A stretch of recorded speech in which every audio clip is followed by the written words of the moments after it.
ಮಚ್ಚ ಅವನೇ ಕೊಡ್ತವನೆ ಅಲ್ವಾ ಕರಿ. ಓಯ್ ಶಿಷ್ಯ ಬೈಲಿ ಲೋ ಮಗ ನಾ ಓಡ್ಬೇಕು ನೀನೆ ಕೊಡ್ತಿದ್ಯಾ? ಫಸ್ಟೇ ನನ್ ಫೋನ್ ಕಳ್ತನ ಆಗ್ತಿರೋದು ಎಲ್ಲಿ ಓಡ್ಬೇಕಂತ ಗೊತ್ತಾಗಿಲ್ಲ. ಪಾಪ ಮುಚ್ಚಿ ನಾವೇ ಹೇಳ್ಕೊಡ್ಬೇಕು ಅನ್ಸುತ್ತೆ. ಬಾ ಹೇಳ್ಕೊಡೋಣ. ಸರಿ ಬಾ. ಕೊಡ ಮಗ, ನೀನ್ ಗಾಡಿಲಿ ಕುತ್ಕೊಂಡು ಹಿಂಗ್ ಹೋಗ್ತಾ ಇರು. ನಾವ್ ಇಲ್ಲಿ ಫೋನ್ ಯೂಸ್ ಮಾಡ್ಕೊಂಡು ನಿಂತಿರ್ತೀವಿ. ನೀನ್ ಹಿಂಗ್ ಕಿತ್ಕೊಂಡು ಹೋಗ್ತಾ ಇರು ಸ್ಟ್ರೈಟ್. ಸರಿ ಅಣ್ಣ? ಅಣ್ಣ ರೆಡಿನಾ? ಹಾ ಬಾ ಬಾ. ಅಯ್ಯೋ ಏನೋ ಮಚ್ಚ ಒಂದೇ ಸಲ ಕಲ್ತ್ಕೊಂಬಿಟ್ಟ. ನಾವ್ ಅಂದ್ರೆ ಏನ್ ಸುಮ್ನೆ ನಾ ಮಚ್ಚ? ಓಯ್ ಬಾರ ಆಪಸ್ಲಿ ಹೋಗ್ ನೀನ್ ಅಕ್ಕನ್. ನಿನ್ಗಿದು ಬೇಕ್ ಅಚ್ಚಾ.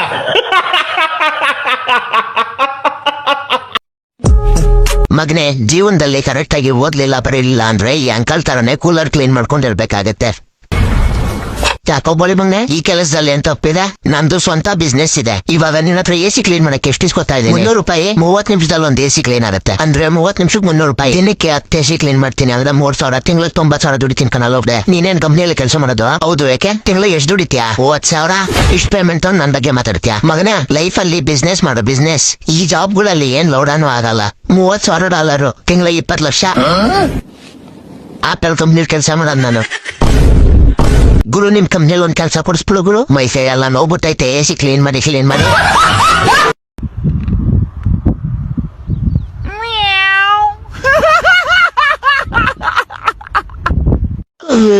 ಮದುವೆಯಲ್ಲಿ ಊಟ ತುಂಬಾ ಚೆನ್ನಾಗಿತ್ತು ಅಲ್ವಾ? ಮದುವೆಯಲ್ಲಿ ಹುಡುಗಿರು ಕೂಡ ತುಂಬಾ ಚೆನ್ನಾಗಿದ್ರು ಅಲ್ವಾ? ಊಟ ತಿಂತಿದ್ದಲ್ವಾ? ಯಾರನ್ನು ನೋಡ್ಲಿಲ್ಲ. ನಿನ್ ಫ್ರೆಂಡ್ ಸುದೀಪ್ ಅವ್ರೆಂಟಿ ಎಷ್ಟ್ ಸಫತ ಇಲ್ಲ ಅಲ್ವಾ? ನಾನ್ ನೋಡ್ಲಿಲ್ಲಪ್ಪ. ಬ್ಲೂ ಕಲರ್ ಸೀರೆ ಹಾಕೊಂಡಿದ್ಲು. ಅಲ್ಲ, ಪರ್ಪಲ್ ಕಲರ್ ಸೀರೆ. ಹಂಗಾದ್ರೆ ನೀನ್ ನೋಡ್ದೆ ಅಂತ ಆಯ್ತು. ಗುಡ್ ಬಾಯ್. ಅಯ್ಯೋ ಟೈಮ್ ಆಯ್ತು, ನನ್ ನಿದ್ದೆ ಬರ್ತಿದ್ದ. ಸರಿ, ಮದ್ವೆ ಹೆಂಗ್ ಚೆನ್ನಾಗಿಲ್ಲ, ನಾನ್ ಚೆನ್ನಾಗಿದ್ನ? ಎಲ್ರಿಗಿಂತ ಚೆನ್ನಾಗಿ ಯಾರು ಕಾಣಿಸ್ತಾ ಇದ್ರು? ಕೇಳಿಸ್ಕೊಂಡೆ. ಕೇಳು, ನೀನು ನನ್ ಗಂಡ ಆಮೇಲೆ, ಬಟ್ ಅದಕ್ಕಿಂತ ಮುಂಚೆ ನೀನು ಎಲ್ಲರಿಗಿಂತ ನನಗೆ ಒಳ್ಳೆ ಬೆಸ್ಟ್ ಫ್ರೆಂಡ್ ಅಲ್ವಾ? ಹೌದಲ್ವಾ? ಒಬ್ಬ ಫ್ರೆಂಡ್ ಅವನೆಲ್ಲಾ ಮಾತುಗಳು ಹೇಳ್ಕೊತಾನೆ ಅಲ್ವಾ? ಅದು ಕರೆಕ್ಟ್. ಎಲ್ರಿಗಿಂತ ಯಾರು ಚೆನ್ನಾಗಿ ಕಾಣಿಸ್ತಾ ಇದ್ರು? ಸ್ನೇಹ ತುಂಬಾ ಸಖತ ಕಾಣಿಸ್ತಾ ಇದ್ಲು. ಹಂಗಾದ್ರೆ ಅವಳ ಜೊತೆನೆ ಇರೋದು. ಗಂಡಸ್ರೆ ಇವೆಲ್ಲ ಮುನ್ನೆಚ್ಚರಿಕೆ. ಗರ್ಲ್ ಫ್ರೆಂಡ್ ಆಗ್ಲಿ ಹೆಂಡತಿ ಆಗ್ಲಿ, ಯಾವ್ದೇ ಕ್ವಶನ್ ಯಾವ್ದೇ ಸಮಯದಲ್ಲಿ ಕೇಳಿದಾಗ ಅವಳೇ ಚೆನ್ನಾಗಿರ್ತಾಳೆ. ಅರ್ಥ ಆಯ್ತಾ? ಕಿರಣ್, ನೀನ್ ವಾಟ್ಸ್ಆಪ್ ಸ್ಟೇಟಸ್ ಅಲ್ಲಿ ಏನ್ ಹಾಕೊಂಡಿದ್ಯಾ? ನಾನು ನಮ್ಮ ಅಪ್ಪನ್ ಗುಡ್ದವನು, ನಮ್ಮ ಮ್ಯಾನೇಜರ್ ಮಿಂಡ್ರು ಗುಡ್ದವನು ಅಂತ. ಅದು ಬರೀ ವಾಟ್ಸ್ಆಪ್ ಸ್ಟೇಟಸ್ ಅಲ್ಲ, ರಿಯಾಲಿಟಿ. ಅವ್ನು ನಿಜವಾಗ್ಲೂ ಮಿಂಡ್ರು ಗುಡ್ದವನೆ. ಹುಡುಗಿರಿಗೆಲ್ಲ 5,000 ಸ್ಯಾಲರಿ ಜಾಸ್ತಿ ಮಾಡಿದಾನೆ ಬೇವರ್ಸಿ. ಆದ್ರೆ ಹುಡುಗರಿಗೆ ಬರೀ 1,000 ಜಾಸ್ತಿ ಮಾಡಿದಾನೆ. ಹುಡುಗಿರಿಗಾದ್ರೆ 5 ಗಂಟೆಗೆಲ್ಲ ಮನೆಗೆ ಬಿಟ್ಬಿಡ್ತಾನೆ. ಅದೇ ಹುಡುಗರಿಗಾದ್ರೆ 7 ಗಂಟೆ ಹೊಡ್ಕೊಡ್ತಾನೆ. ಅವನ ಅಕ್ಕನ್ ಮಿಂಡ್ರು ಗುಟ್ಟಿ ಬೇವರ್ಸಿ ಬೋಳಿ ಮಗ. ಎಷ್ಟ್ ಬೇಗ ಭಾವ ಮಾಡ್ತಾನೆ ಗೊತ್ತಾ ನಿನ್ಗೆ? ಅದ್ರಲ್ಲಿ ನೀನ್ ಯಾರ ಲೋಡ ಎಷ್ಟೊಂದೆಲ್ಲ ಕೆಲ್ಸ್ಕೊತಾ ಇದ್ಯಾ? ನಾನಾ ನಿಮ್ ಮ್ಯಾನೇಜರ್ ಜೀವನ್ ಮಾತಾಡ್ತಾ ಇದ್ದೀನಿ. ನಾಳೆ ಕೆಲ್ಸಕ್ ಬಾ, ಬೀಜ ಕಿತ್ತಾಕ್ಬಿಡ್ತೀನಿ ಬೋಳಿ ಮಗನೆ. ನಿಮ್ಗೆ ಐತೆ ಬಾ.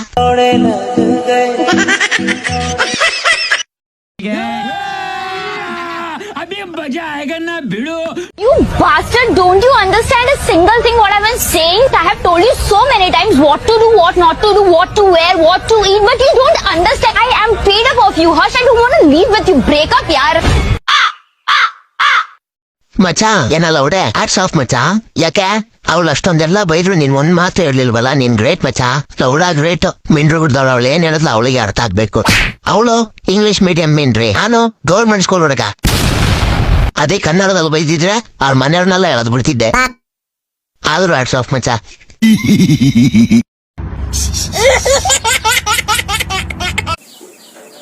ನೀನ್ ಟೆನ್ಷನ್ ತಗೋಬೇಡ. ನಿಮ್ ಮನೆಯವ್ರು ಒಪ್ಲಿಲ್ಲ ಅಂದ್ರೆ ಏನೋ ಓಡಿಸ್ಕೊಂಡ್ ಹೋಗ್ತೀನಿ ನಾನು ನಿನ್ನ. ಬಾಬೇ ನಿನ್ ಮೊದ್ಲು ಡಾರ್ಲಿಂಗ್. Love you.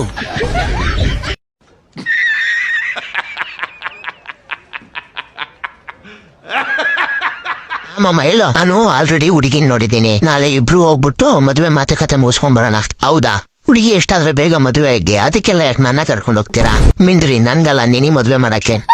ಮಾಮ, ಜೀವನದಲ್ಲಿ ಹಿಂಗೋ ತಿಕ್ಕ ಹೊಡಿಸ್ಕೊಂಡ್ರು ಚೆನ್ನಾಗಿದ್ದೀನಿ. ಹಂಗೋ ಹಿಂಗೋ ಅಕ್ಕಪಕ್ಕದ ಮನೆಯಿಂದ 3 ಹೊತ್ತು ಊಟ ಸಿಗ್ತಾ ಇದೆ. ಎಣ್ಣೆ ಎಲ್ಲ ನನ್ ಫ್ರೆಂಡ್ಸ್ ಕೊಡಿಸ್ತಾರೆ. ಇಷ್ಟೆಲ್ಲ ಸಿಗ್ಬೇಕಾದ್ರೆ ಮಿಂಡ್ರು ಗೊತ್ತಿದ್ ಮದ್ವೆ ಯಾಕಾಗ್ಲಿ? ಲೌಡೆ ನೀನೇ ತಾನೇ ಹೇಳ್ತಾ ಇದ್ದಿತ್ತು ಬೇಗ ಮದ್ವೆ ಮಾಡ್ಸ ಮಾಮ ಅಂತ. ಇವಾಗೇನಾಯ್ತು? ಮೊದ್ಲು ಏನ್ ಅನ್ನಿಸ್ತಿತ್ತು ಅಂದ್ರೆ ನಾನ್ ಮದ್ವೆ ಆದ್ರೆ ನಮ್ಮ ಮನೆ ಬಾಗ್ಲು ಪೂಜೆ ಮಾಡಕ್ ಬರ್ತಾಳೆ ಅನ್ನಿಸ್ತಿತ್ತು. ಆದ್ರೆ ಮದ್ವೆ ಆದ್ಮೇಲೆ ಅರ್ಧ ಊರ್ ಬಾಗ್ಲಾಗುತ್ತೆ ಅಂತ ಗೊತ್ತಾದ್ಮೇಲೆ ಸೈಲೆಂಟ್ ಆಗ್ಬಿಟ್ಟೆ.